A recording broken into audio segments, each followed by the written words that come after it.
नमस्कार दोस्तों, मैं राहुल मिश्रा और मैं आप सभी का एक बार फिर से स्वागत करता हूं आपके अपने चैनल माई पाठशाला में और पाठशाला रेलवे एग्जाम में। रोज की तरह आज भी आपके लिए करंट अफेयर्स लेकर आ गया हूं। आज के करंट अफेयर्स में चलते हैं, लेकिन एक और जरूरी सूचना कि कल किसी कारणवश आपका करंट अफेयर्स नहीं आ पाएगा, यानी कि कल रविवार को जो करंट अफेयर्स आपका आता था, हर बार आपका रविवार को करंट अफेयर्स आता था, तो एक दिन की मैं छुट्टी ले रहा हूं और कल आपका करंट अफेयर्स नहीं आ पाएगा। तो प्लीज थोड़ा सा आप एडजस्ट कर लेना, इंतजार कर लेना। चलिए आगे चलते हैं। एक क्वेश्चन आपकी स्क्रीन पर है। हाल ही में एक देश है जिसने भारत के साथ ओपन स्काई समझौते पर हस्ताक्षर करने की बात की है। ओपन स्काई समझौता क्या होता है, इसके जरिए क्या नुकसान हो सकते हैं, क्या फायदे होते हैं, इन सभी के ऊपर हम लोग चर्चा करेंगे। लेकिन पहले ले चलते हैं आपको मध्य प्रदेश।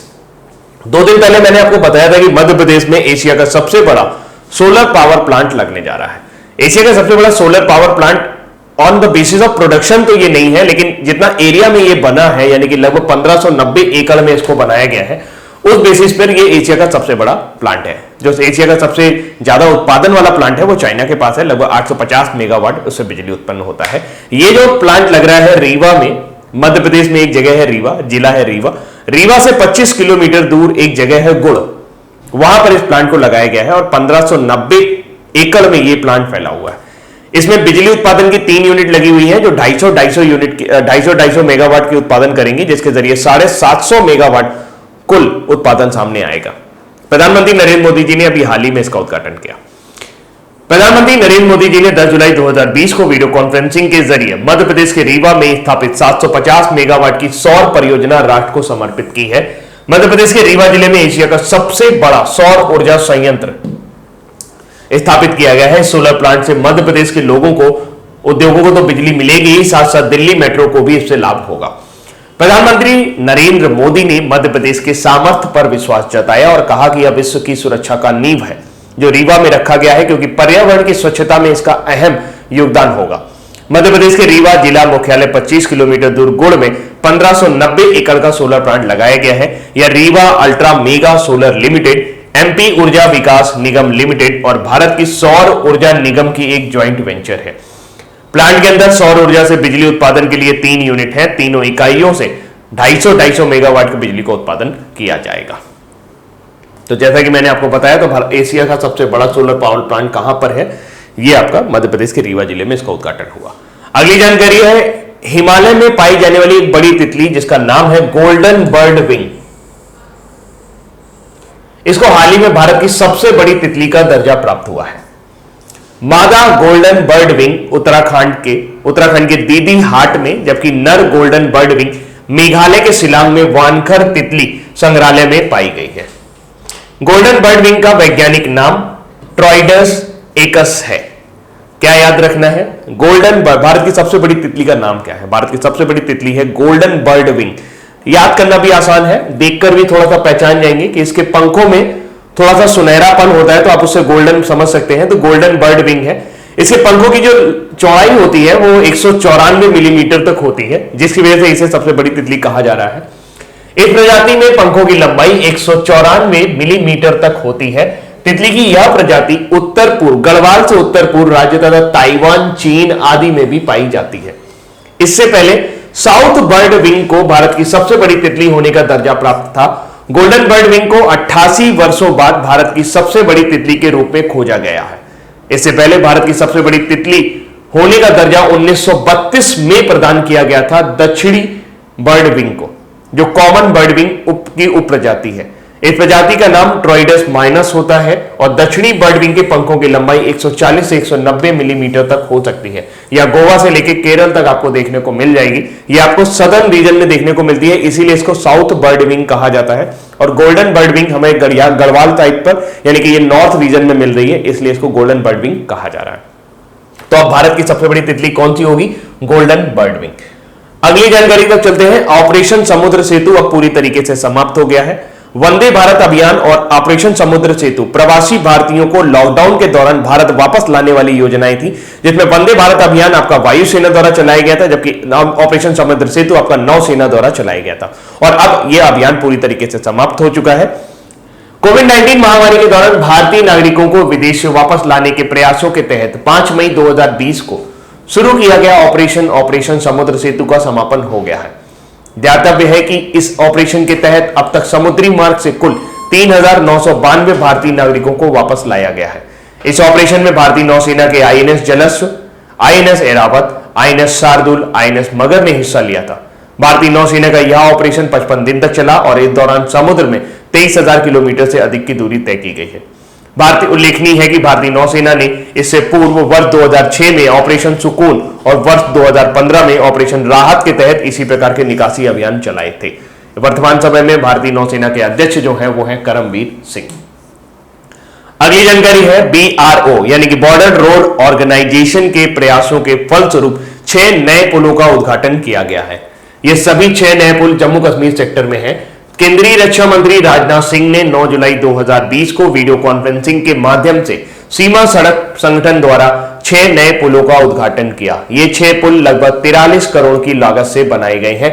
रक्षा मंत्री राजनाथ सिंह ने 6 प्रमुख पुलों को राष्ट्र को समर्पित किया है और ये पुल सभी सामरिक महत्व के हैं। इस टाइम उद्घाटन करते टाइम उन्होंने कहा कि ये एक बड़ी उपलब्धि है कि इतने गोलियों की बौछार के बीच भी इन पुलों का निर्माण किया गया है और बॉर्डर रोड ऑर्गेनाइजेशन लगभग सभी सीमावर्ती इलाकों में सड़कों का निर्माण कर रहा है, एक रियल स्टेट का निर्माण कर रहा है, जिसकी वजह से चीन को दिक्कत हो रही है, जिसकी वजह से नेपाल को भी दिक्कत हो रही है। इन 6 पुलों का जो महत्व है उनमें से कुछ पुल ऐसे भी हैं जहां पर कई सारे गांव मेन स्ट्रीम से कट गए थे क्योंकि उनके नालों, जो रास्ते में नाले पड़ते हैं, उन पर पुल नहीं था और ऐसे में 1980 से वहां पर बसें नहीं चल रही थी। अब इन पुलों के बनने के बाद वहां पर बसें चल पाएंगी और राज्य का विकास तेजी से हो पाएगा। इन 6 पुलों में से 4 अखनूर सेक्टर में है, जिनका नाम है पलानी ब्रिज, घोड़ा ब्रिज, फाडीवाला ब्रिज समेत अन्य शामिल हैं। इसके अतिरिक्त 2 ब्रिज जो जम्मू सेक्टर में है, ये तरनाहा नाला पर बने हुए हैं। एक 160 मीटर लंबा है और एक 300 मीटर लंबा है।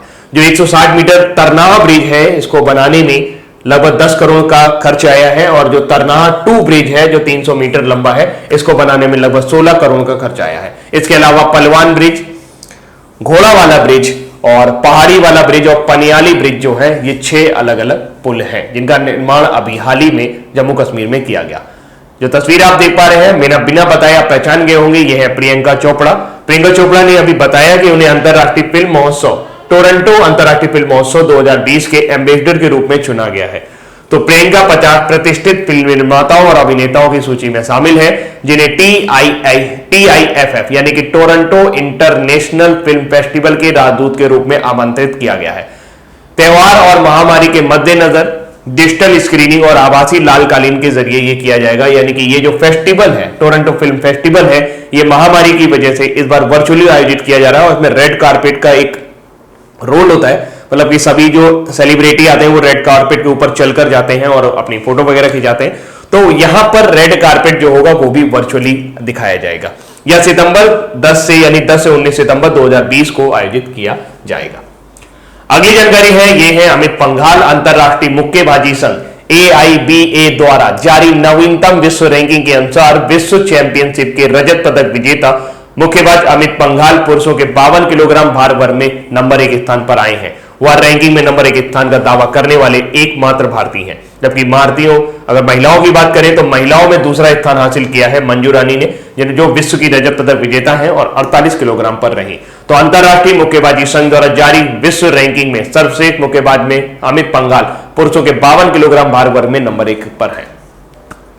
अगली जानकारी पर चलते हैं। अगली जानकारी है IOC यानी कि इंटरनेशनल ओलंपिक कमेटी के मुख्यालय को, हेडक्वार्टर को लीड प्लेटिनम अवार्ड मिला है, प्लेटिनम सर्टिफिकेट मिला है। लीड प्लेटिनम सर्टिफिकेट का मतलब होता है leadership in energy and environment development.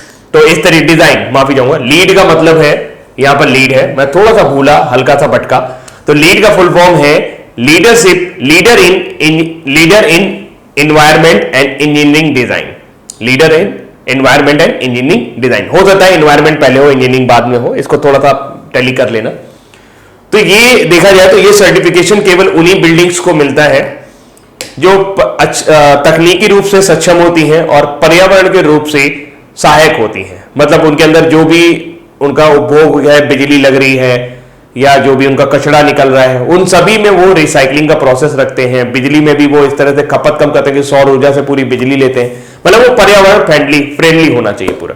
अगर कोई बिल्डिंग 80 पॉइंट पा जाती है, 80 पॉइंट उसको मिल जाते हैं, तो वो लीड प्लेटिनम कार्ड हासिल कर लेती है, लीड प्लेटिनम सर्टिफिकेशन हासिल कर लेती है। अभी तक पूरे विश्व में केवल 2 ही ऐसी बिल्डिंग है जिनको लीड प्लेटिनम सर्टिफिकेट मिला है। तो अंतरराष्ट्रीय ओलंपिक समिति ने घोषणा की है कि लुसाने स्थित उसके नए मुख्यालय को यूरोपीय 2020 US green building council leadership award मिला है। ओलंपिक हाउस, जिसके पास सबसे दुर्गम लीड प्लेटिनम प्रमाण भी है, यह दुनिया की सबसे मजबूत इमारतों में से एक है। ओलंपिक हाउस किसी भी लीड V4 सर्टिफाइड नई निर्माण परियोजना के लिए अब तक सबसे अधिक अंक प्राप्त करने वाला पहला अंतरराष्ट्रीय मुख्यालय होने के साथ साथ स्विस सस्टेनेबल कंस्ट्रक्शन स्टैंडर्ड में अधिकतम लेवल प्राप्त करने वाला दूसरा भवन भी है। इसमें प्राप्त करने वाला पहला भवन सेंट पीटर्सबर्ग का Phipps conservatory and botanical garden रहा, जिसको लीड सर्टिफिकेशन में पहला स्थान प्राप्त हुआ था। अंतरराष्ट्रीय ओलंपिक कमेटी की बात करें तो इसका मुख्यालय जो है ये पहले फ्रांस में हुआ करता था। 23 जून 1894 को इसकी स्थापना हुई।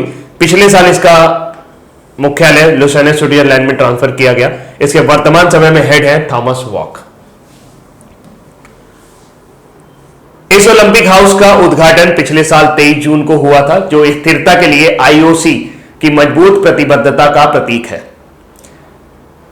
इसमें अपने उपयोगकर्ताओं के स्वास्थ्य और भलाई के लिए अनुकूलित ऊर्जा, यानी कि जो भी इसके प्रयोग करेंगे उनके लिए अच्छी तरीके से ऊर्जा और पानी की दक्षता में सख्त मापदंड शामिल किया गया है। ओलंपिक हाउस अपने संचालन के संदर्भ में प्रभावशाली परिणाम दे रहा है। पूर्व आईओसी भवन की तुलना में ऊर्जा की जो खपत है और रिसाइकलिंग कर रहे हैं कचरे का, जो वो वापस उसको प्रयोग कर रहे हैं, योग कार्यालय के कचरे में आधे की अधिक कटौती कर दी है। यह इमारत नवीकरणीय ऊर्जा द्वारा संचालित है, यानी कि रिन्यूएबल एनर्जी द्वारा संचालित है। इसमें जो बिजली आ रही है वो या तो विंड टर्बाइन से आएगी या सोलर से आएगी। तो इसमें जो बिजली आ रही है वो सोलर पैनल द्वारा ज्यादा आ रही है, जिसका कुछ हिस्सा साइट पर उत्पादन किया जाता है। ओलंपिक भवन के निर्माण के लिए 95% वेस्ट का रिसाइकिल किया गया था और पूर्व आईओसी भवन के 95% से अधिक वेस्ट को इसको दोबारा प्रयोग करके बनाया गया था। भवन के निर्माण और संचालन में कार्बन उत्सर्जन को आईओसी डाउ कार्बन साझेदारी के माध्यम से इसकी आपूर्ति की गई थी और जितना भी इसमें कार्बन उत्सर्जन था उसको प्रॉपरली क्या कर दिया, मिनिमाइज कर दिया गया।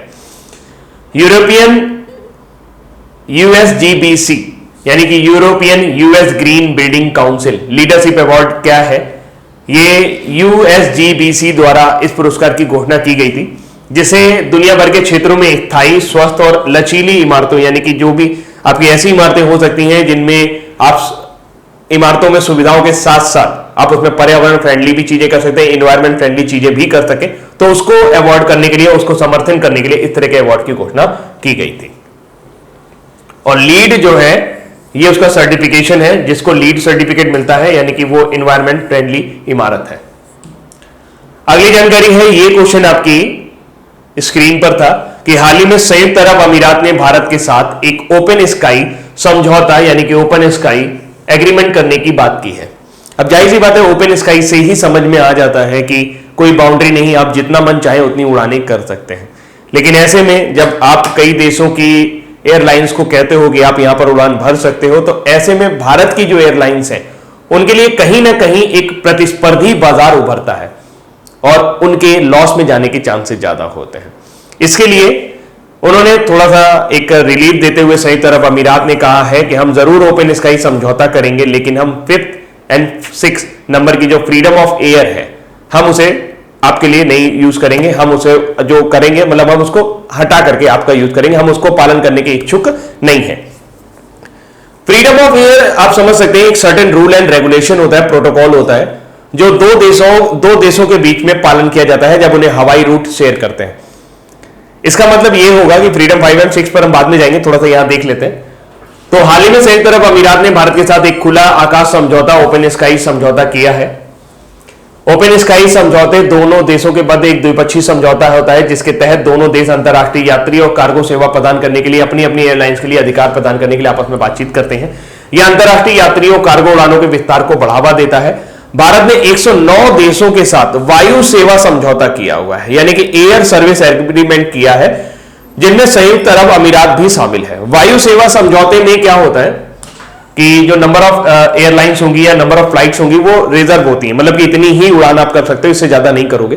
लेकिन जब कोई देश ओपन स्काई समझौता कर लेता है तो उसमें अनियंत्रित मतलब कि आप कितनी भी उड़ान कर सकते हो, उसकी कोई संख्या निर्धारित नहीं होती। भारत और संयुक्त अरब अमीरात के बीच ओपन स्काई समझौता दोनों देशों के चयनित शहरों के मध्य असीमित संख्या में उड़ानों को अनुमति देगा। उल्लेखनीय कि भारत ने ग्रीस, जमैका, गुयाना, फिनलैंड, संयुक्त राज्य अमेरिका, जापान आदि के साथ ओपन स्काई समझौते पर हस्ताक्षर कर रखे हैं। तो भारत की ओपन स्काई नीति के बारे में थोड़ा सा आपको बताता हूं।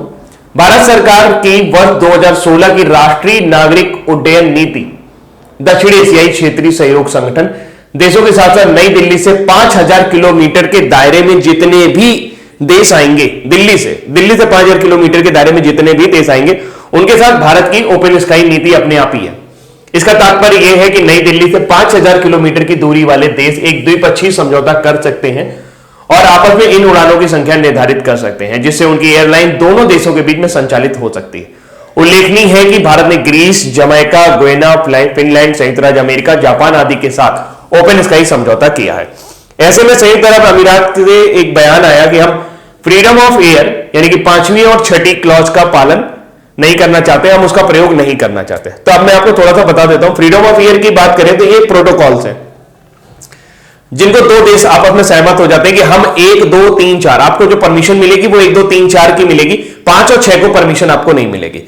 5वीं परमिशन में क्या लिखा हुआ है? 5वीं परमिशन में या 5वीं फ्रीडम ऑफ एयर में यह लिखा हुआ है कि मान लीजिए कि संयुक्त अरब अमीरात से कोई प्लेन उड़ा, वो यहां पर आया और यहां पर आके उसने किसी दूसरे देश के सवारी बटोरी यानी कि दूसरे देश के पैसेंजर को लिया और दूसरे देश निकल गया। तो इससे फायदा किससे होगा? इससे फायदा होगा संयुक्त अरब अमीरात की एयरलाइंस को, लेकिन जो दूसरे देश के पैसेंजर हमारी भारतीय एयरलाइन को मिलने वाले थे वो किसको मिल गए? वो संयुक्त अरब अमीरात की एयरलाइन को मिल गए। तो संयुक्त अरब अमीरात ने कहा कि हम ऐसा नहीं करेंगे, हमारी जो भी उड़ान होगी वो यहां से भारत की ओर होगी और भारत से हमारी ओर होगी। अभी देखा जाए तो एक हफ्ते में 1068 उड़ानें भारत और संयुक्त अरब अमीरात के बीच होती हैं। अब इसके बाद इनकी संख्या बढ़ सकती है, यानी एक हफ्ते में 1068 प्लेन यानी फ्लाइट उपलब्ध है जो भारत से संयुक्त अरब अमीरात और संयुक्त अरब अमीरात से भारत आती हैं। तो अगर कोई देश फ्रीडम ऑफ एयर 5 की परमिशन नहीं लेता है या उसके बीच में समझौता नहीं करता है तो सीधा सा मतलब यह है कि वो बिजनेस नहीं करेंगे, वो सिंपल संयुक्त अरब अमीरात से एक प्लेन उड़ाएंगे और भारत उतारेंगे, भारत से एक प्लेन उड़ाएंगे और संयुक्त अरब अमीरात जाएंगे। जैसे इन्हें इंडियन एयरलाइन जो कि अन्य देशों के लिए सवारी ले रही है या पैसेंजर्स ले रही है उनको ज्यादा दिक्कत नहीं होगी। फ्रीडम ऑफ एयर 6 में यह लिखा हुआ है कि हम अपना प्लेन आपके यहां से उड़ाएंगे और किसी दूसरे देश में बगैर किसी तकनीकी खामी के किसी तीसरे देश में नहीं उतारेंगे। कहने का मतलब यह है कि ये इसी का एक एक्सटेंशन है 5वें वाले का, कि हम आज पता लगा यहां से उड़े और फिर किसी दूसरे देश में बीच में उतार दिया और फिर उसके बाद फिर वापस संयुक्त अरब अमीरात गया। तो हमारी जो प्लेन की फ्लाइट होगी वो पर्टिकुलरली एक देश से दूसरे देश को होगा, बिना तकनीकी खराबी के हम किसी तीसरे प्लेस पर अपनी उड़ान को नहीं उतारेंगे। ये यहां पर उन्होंने बोला है कि हम ऐसा नहीं करेंगे। और इससे क्या होगा? इससे ये फायदा होगा कि जो भारत की एयरलाइंस है उसको थोड़ा सा जो कंपटीशन है वो कम फेस करना पड़ेगा। तो भारतीय एयरलाइंस के हितों को अन्य एयर कैरियर से खतरे के मद्देनजर संयुक्त अरब अमीरात ने यह भी उल्लेख किया है कि वह 5वीं और 6वीं फ्रीडम ऑफ एयर को लागू करने का इच्छुक नहीं है। फ्रीडम ऑफ एयर की अवधारणा वर्ष 1944 के convention on international civil aviation, जिसे शिकागो कन्वेंशन भी कहा जाता है, में विमानन उदारीकरण की सीमा पर असहमति के परिणाम स्वरूप तय की गई थी। शिकागो कन्वेंशन 1947 से प्रभावी हुआ था।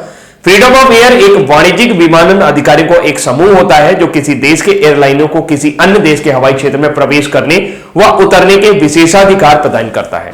5वीं फ्रीडम ऑफ एयर में 2 देशों के बीच उड़ान भरने का अधिकार शामिल है जो अपने ही देश से शुरू होगी और अपने ही देश पर समाप्त होगी। 6वीं फ्रीडम ऑफ एयर में गैर तकनीकी कारणों से अपने देश में रुकने के अलावा एक विदेशी देश से दूसरे देश में उड़ान भरने का अधिकार शामिल किया गया है। अगली जानकारी तो चले संयुक्त अरब अमीरात। संयुक्त अरब अमीरात की राजधानी है अबू धाबी, मुद्रा चलती है दिरहम, वर्तमान समय में राष्ट्रपति है खलीफा बिन जायद अल नहान। फिगेटिव इकोनॉमिक ऑफेंडर्स एक्ट 2018 हाल ही में प्रवर्तन निदेशालय द्वारा भगोड़ा आर्थिक अपराधी अधिनियम के तहत हीरा कारोबारी नीरव मोदी की देश की लगभग 329.66 करोड़ रुपए की संपत्ति जब्त की गई है। यहां जो तस्वीर लगी है वो विजय माल्या की लगी है, यहां नीरव मोदी होना चाहिए था। देश में पहली बार भगोड़ा आर्थिक अपराधी अधिनियम के तहत किसी संपत्ति को जब्त किया गया है। मुंबई की एक विशेष अदालत द्वारा संपत्तियों को जब्त करने के लिए केंद्रीय अन्वेषण ब्यूरो को अधिकृत किया गया था। प्रवर्तन निदेशालय द्वारा अब तक धन शोधन निवारण के तहत नीरव मोदी की 2348 करोड़ रुपए की संपत्ति जब्त कर ली गई है। वर्तमान में नीरव मोदी मार्च 2019 से लंदन में गिरफ्तार होने के बाद ब्रिटेन की जेल में बंद है। अगली जानकारी है रोहितु दिनोत्सवम किसान दिवस। 8 जुलाई 2020 को आंध्र प्रदेश राज्य में रोहितु दिनोत्सवम अथवा किसान दिवस के रूप में मनाया गया। इस दिवस का आयोजन मुख्य रूप से आंध्र प्रदेश के 14वें मुख्यमंत्री वाईएस राजशेखर रेड्डी की जयंती के उपलक्ष्य में किया जाता है। राज्य के इस दिवस का आयोजन सर्वप्रथम वर्ष 2019 में किया गया था, जब मुख्यमंत्री जगन मोहन रेड्डी ने राज्य में प्रत्येक वर्ष 8 जुलाई को रोहितु दिनोत्सवम अथवा किसान दिवस के रूप में मनाने को लेकर एक सरकारी आदेश जारी किया था। वाईएस राजशेखर रेड्डी का जन्म 8 जुलाई 1949 को हुआ था और वे आंध्र प्रदेश के 14वें मुख्यमंत्री थे, जिन्होंने वर्ष 2004 से लेकर 2005 तक इस पद पर रहकर अपनी सेवाएं दी थी। वाईएस राजशेखर रेड्डी को मुख्यमंत्री के तौर पर उनके द्वारा किए गए विभिन्न सुधारों के लिए जाना जाता है। अब बारी आंध्र प्रदेश के बारे में थोड़ा सा और जानने की। आंध्र प्रदेश सरकार ने अभी हाल ही में एक प्रपोजल पास किया था 3 कैपिटल के लिए, एक विशाखापट्टनम, अमरावती और कुर्नूल। इसके अलावा सीएम जगन मोहन रेड्डी अक्सर कोई ना कोई योजना लाते रहते हैं और एक योजना वो लाए थे YSR Aarogyasri scheme LRU Andhra Pradesh से। अभी हाल ही में 6318 करोड़ रुपए की जगन्ना अम्मा बॉडी योजना शुरू की थी। जिनके बच्चे स्कूल जाते हैं उनको स्कूल की फीस देने के लिए, उनके स्कूल के खर्च उठाने के लिए इस तरह की योजना शुरू की गई थी, जगन्ना अम्मा बॉडी योजना। पहली बार विजाग यानी कि विशाखापट्टनम आंध्र प्रदेश में 14वां ग्लोबल हेल्थ केयर समिट जो था वो अभी आयोजित किया गया 2021 में, कैपिटल अमरावती। और आंध्र प्रदेश जो है इसने अभी हाल ही में देश की पहली फ्रूट ट्रेन चलाई थी जिसमें केले लदे हुए थे। वाईएसआर पेंशन कनका योजना है, ये एक ऐसी योजना है जिसमें पेंशनर को अपने घर पर ही पेंशन उपलब्ध हो जाती है और इसमें उन्होंने एक काम किया था कि 65 साल से पेंशन की जो आयु है उसको घटाकर 60 साल से कर दिया था। आंध्र प्रदेश के सीएम जगन मोहन रेड्डी ने अभी हाल ही में नाडू नेडू स्कीम शुरू की थी ताकि जितने भी हॉस्पिटल है उनको मॉडर्नाइज किया जा सके, उनको अच्छा बनाया जा सके। सीएम जगन मोहन रेड्डी ने अभी हाल ही में आंध्र प्रदेश में पहली बार दिशा पुलिस स्टेशन का उद्घाटन किया था राजा महेंद्रवरम में। हैदराबाद में एक वेटनरी डॉक्टर के खिलाफ काफी बड़ा जघन्य हत्याकांड हुआ था उनके साथ, उसको लेकर महिलाओं की सुरक्षा के लिए दिशा पुलिस या दिशा कानून पारित करने वाला आंध्र प्रदेश पहला राज्य था। आंध्र प्रदेश जो है इसकी रैंक पहले है ओवरऑल इंप्लीमेंटेशन में। पोषण अभियान इंप्लीमेंटेशन में आंध्र प्रदेश पहले स्थान पर है। आंध्र प्रदेश सीएम जो है उन्होंने अभी हाल ही में निगाह ऐप लॉन्च किया था ताकि जो इलेक्टोरल यानी कि जो चुनाव संबंधी प्रक्रियाएं हैं उनको पारदर्शी किया जा सके। 25 लाख गरीब आदमियों को, 25 लाख पुअर फैमिलीज को हाउस देने के लिए नवरात्नलू पेदलांध्रकी इल्लू प्रोग्राम शुरू किया गया है। यह एक ऐसा प्रोग्राम है जिसमें 25 लाख परिवारों को जमीन दी जाएगी घर बनाने के लिए। वर्तमान समय में चीफ मिनिस्टर है एडुगुरी संदिंती जगन मोहन रेड्डी यानी कि वाईएसआर रेड्डी। इनकी पार्टी का नाम है युवजन श्रमिक रोहितु कांग्रेस पार्टी। गवर्नर है विश्वभूषण हरिश्चंदन। स्टेट बर्ड है Indian roller. State animal black bug जिसे चिंकारा भी कहा जाता है। स्टेट ट्री है नीम का पेड़। लोकसभा में 25 सीटें हैं जबकि आंध्र प्रदेश में राज्यसभा से आपको 11 सीटें देखने को मिलेंगी। ये हिंदी में है। अगली जानकारी तक चले तो नेपाल ने इंडिया न्यूज चैनल्स को बैन कर दिया है। जितने भी भारतीय न्यूज चैनल है उसने दूरदर्शन के अलावा बाकी सभी चैनल्स को बैन कर दिया है। फ्री टू एयर सर्विस के दौरान जितने भी भारतीय चैनल है वो सारे नेपाल में दिखाई देते थे, लेकिन अभी हाल ही में उन्होंने दूरदर्शन को छोड़कर बाकी सभी चैनलों को बैन कर दिया है। और ऐसा उन्होंने इसलिए किया क्योंकि अभी हाल ही में नेपाल ने कालापानी, लिपुलेख और लिम्पोधारा जो भारतीय क्षेत्र है उनको अपने नक्शे में दिखाया था और इसके बाद भारतीय मीडिया ने जम के नेपाल की जो आलोचना की और उस आलोचना से परेशान होकर नेपाल के जो राजतंत्र है उन्होंने ये कदम उठाया। तो भारत के साथ जारी तानातानी के बीच नेपाल में केबल ऑपरेटर्स ने अपने देश में सभी भारतीय निजी न्यूज चैनल को प्रतिबंध लगा दिया है। हालांकि उनके इस प्रतिबंध से दूरदर्शन को बाहर रखा गया है। यह कदम भारतीय न्यूज चैनल द्वारा नेपाल के कवरेज को लेकर ऑनलाइन स्तर पर हुई भारी आलोचना के मद्देनजर किया गया है। इसमें नेपाली नेतृत्व को लेकर खराब छवि पेश की गई थी। नेपाल में मेगा मैक्स टीवी के उपाध्यक्ष ध्रुव शर्मा ने बताया कि चैनल के वितरकों ने 9 जुलाई 2020 को शाम से सरकारी स्वामित्व वाले दूरदर्शन को छोड़कर सभी भारतीय समाचार चैनलों के प्रसारण को निलंबित करने का फैसला किया है, क्योंकि वो नेपाल की राष्ट्रीय भावनाओं को आहत करते हुए खबरें दिखा रहे थे। नेपाल की बात करें तो नेपाल अपना इंडिपेंडेंट डे हर साल 21 दिसंबर को मनाता है। नेपाल का नेशनल एनिमल यानी कि राजकीय पशु जो है वो काऊ है, जितने भी पड़ोसी देश होंगे उनके बारे में हम इसी तरह से बात करेंगे। नेशनल बर्ड जो है उसे हिमालयन मोनल कहा जा रहा है, नेशनल फ्लावर रोडेड्रन है, नेशनल ट्री भी रोडेड्रन है, और जबकि फेमस फेस्टिवल दसायन है। ये क्वेश्चन एक बार पूछा गया था कि दसायन किस राष्ट्र का फेमस फेस्टिवल है, एसएससी में पूछा गया। तिहार, बुद्ध जयंती, गई यात्रा, जनाई पूर्णिमा, तीज, ये यहाँ के फेमस फेस्टिवल है। Prime minister KP Sharma Oli, Khadga Prasad Sharma Oli president है। Vidya Devi Bhandari, name of parliament the national assembly. वर्तमान समय में पार्लियामेंट में 275 सदस्य हैं। नेशनल लैंग्वेज नेपाली है। नंबर ऑफ प्रोविंस जाने पर आपको 7 राज्य देखने को मिलेंगे, जबकि करेंसी नेपाली रुपया चलती है। काठमांडू इसकी राजधानी है। अब बारी है आज के हमारे वन लाइनर की। अंतरराष्ट्रीय सीमा और जम्मू कश्मीर पर नियंत्रण रेखा पर बीआरओ द्वारा 6 पुलों को किसके तहत बनाया गया है? ये प्रोजेक्ट संपर्क के अंतर्गत बनाए गए हैं। हिमालयी तितली का नाम क्या है जिसे हाल ही में भारत की सबसे बड़ी तितली का दर्जा दिया गया है? तो वो है गोल्डन बर्ड विंग। कोविड-19 महामारी के दौरान भारतीय नागरिकों को विदेश से वापस लाने के प्रयासों के तहत शुरू किया गया ऑपरेशन समुद्र सेतु ऑपरेशन में भारतीय नौसेना के किस आईएनएस ने भाग नहीं लिया था? तो उसमें आईएनएस विक्रांत ने भाग नहीं लिया था, बाकी सभी ने भाग लिया। कौन सी भारतीय अभिनेत्री को टोरंटो अंतरराष्ट्रीय फिल्म महोत्सव के राजदूत के रूप में नियुक्त किया गया है? तो वह है प्रियंका चोपड़ा। 50 सेलिब्रिटी में शामिल हुई। विदेशी समाचार वितरक संगठन मल्टी सिस्टम ऑपरेटर्स ने निम्न में से किस देश में भारत के सभी निजी न्यूज चैनल पर रोक लगा दी है? तो वह है नेपाल। अंतरराष्ट्रीय मुक्केबाजी संघ द्वारा जारी नवीनतम विश्व रैंकिंग के अनुसार पुरुषों के 52 किलोग्राम भार वर्ग में नंबर 1 स्थान पर दावा करने वाले एकमात्र भारतीय पहलवान कौन है? तो वह है अमित पंघाल। किस भवन को यूरोपीय 2020 US green building council leadership award दिया गया है? तो वह है ओलंपिक हाउस, लुसाने स्विट्जरलैंड में। हाल ही में किस देश ने भारत के साथ एक खुला आकाश समझौता या ओपन स्काई समझौता करने की इच्छा जताई है? तो वो है यूएई। देश में पहली बार भगोड़ा अपराधी आर्थिक अपराधी अधिनियम के तहत किसकी संपत्ति को जब्त किया गया है? तो वह है नीरव मोदी। और प्रधानमंत्री नरेंद्र मोदी ने 10 जुलाई 2020 को वीडियो कॉन्फ्रेंसिंग के जरिए स्थापित 750 मेगावाट की सौर ऊर्जा परियोजना में समर्पित किसको किया है? तो वो मध्य प्रदेश में रीवा जिले में यह परियोजना शुरू की गई है। क्विज, अंतरराष्ट्रीय सीमा पर और जम्मू और कश्मीर पर नियंत्रण रेखा द्वारा बीआरओ द्वारा बनाए गए 6 पुलों को किसके अंतर्गत बनाया गया है? इन्हें प्रोजेक्ट संपर्क के अंतर्गत बनाया गया है, जबकि प्रोजेक्ट ब्रह्मांग जो है ये आपका पूर्वोत्तर राज्य में चल रहा है। हिमालयी तितली गोल्डन बर्ड विंग को हाल ही में भारत की सबसे बड़ी तितली का दर्जा प्राप्त हुआ।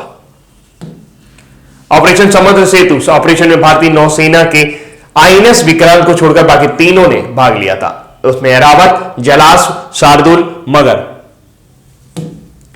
कौन सी भारतीय अभिनेत्री को टोरंटो अंतरराष्ट्रीय फिल्म महोत्सव के राजदूत के रूप में नियुक्त किया गया है? एम्बेसडर के रूप में नियुक्त किया है? तो वह है प्रियंका चोपड़ा। अंतरराष्ट्रीय मुक्केबाजी संघ द्वारा जारी नवीनतम विश्व रैंकिंग के अनुसार पुरुषों के 52 किलोग्राम भार वर्ग में नंबर 1 स्थान पर आए कौन से खिलाड़ी हैं? तो वो है आपके अमित पंघाल। किस भवन को यूरोपीय 2020 US green building council leadership award दिया गया है? तो वो है ओलंपिक हाउस। हाल ही में किस देश ने भारत के साथ एक खुला आकाश समझौता या ओपन स्काई समझौता करने की इच्छा व्यक्त की है? तो वो है यूएई यानी कि संयुक्त अरब अमीरात। देश में पहली बार भगोड़ा अपराधी आर्थिक अपराधी अधिनियम के तहत किसकी संपत्ति को जब्त कर लिया गया है? तो वह है नीरव मोदी। विदेशी समाचार वितरक संगठन मल्टी सिस्टम ऑपरेटर्स ने निम्न में किस देश में भारत के सभी न्यूज चैनलों पर रोक लगा दी है? तो नेपाल के में सभी भारतीय न्यूज चैनलों पर रोक लगा दी गई है। प्रधानमंत्री नरेंद्र मोदी जी ने 10 जुलाई 2020 को वीडियो कॉन्फ्रेंसिंग के माध्यम से किस राज्य में स्थापित 750 मेगावाट सौर ऊर्जा परियोजना जो है वो राष्ट्र को समर्पित की है? तो वो है मध्य प्रदेश के रीवा जिले में। तो दोस्तों ये थे आज के हमारे इंपॉर्टेंट करंट अफेयर्स। अभी के लिए इतना ही रखता हूं। Thank you so much. Bye bye.